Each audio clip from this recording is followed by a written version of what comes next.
Так, сцепление Exedy на Renault Logan, фаза 1, 2007 года. Сцепление чуть больше года.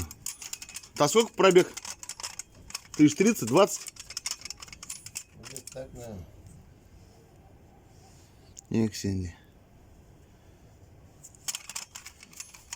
Вот все пружинки болтаются. Пришлось взять такой Крафтек. Кабо Турция.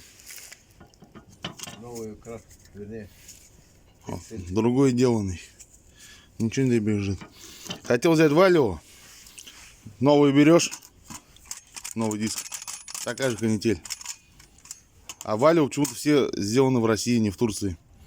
3 магазина объездил. Оригинальный взял. Оригинальное сцепление тоже. Тоже диск. Еще сильнее трясется. Вот. Поэтому вот взял Крафтек.